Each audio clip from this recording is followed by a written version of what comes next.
Joshua 11. Northern kings defeated. Then Jabin, king of Hazor, heard of this. He sent word to Jobab, king of Madon, to the kings of Shimron and Akshaph,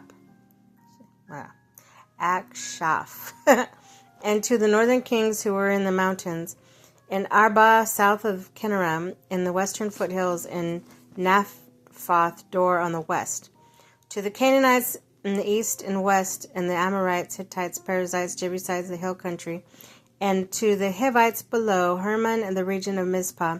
They came out with their troops, with all their troops, and a large number of horses, chariots, a huge army, as numerous as the sand of the seashore.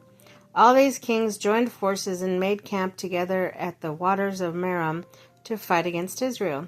And the Lord said to Joshua, "Do not be afraid of them, because by this time tomorrow I will hand all of them slain over to Israel.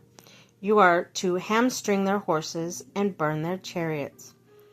So Joshua and his whole army came against them suddenly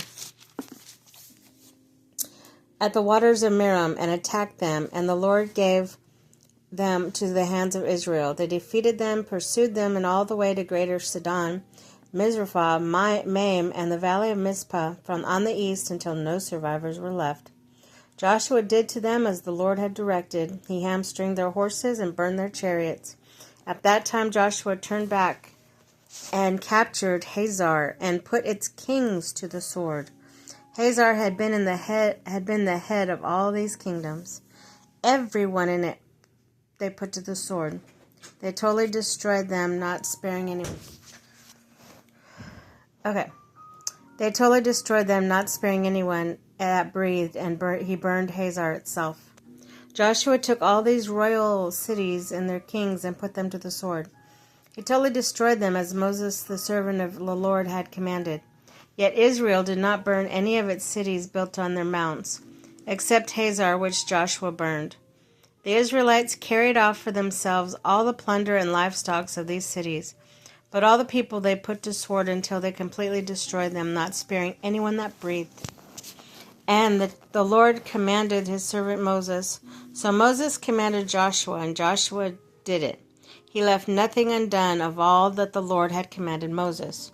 So Joshua took his entire land, the hill country, all of Negev, the whole region of Goshen, the western foothills, the Arabah, and the mountains of Israel with their foothills, from the Mount Halak, which rises toward Seir, to Baal Gad in the valley of Lebanon, below Mount Hermon. He captured all the kings and put them to death. Joshua waged war against all the kings for a long time, except for the Hivites living in Gibeon. Not one city made a treaty of peace with Israelites, who took them all in battle. For it was the Lord himself who hardened their hearts to wage war against Israel, that he may destroy them totally, exterminating them without mercy, as the Lord had commanded Moses.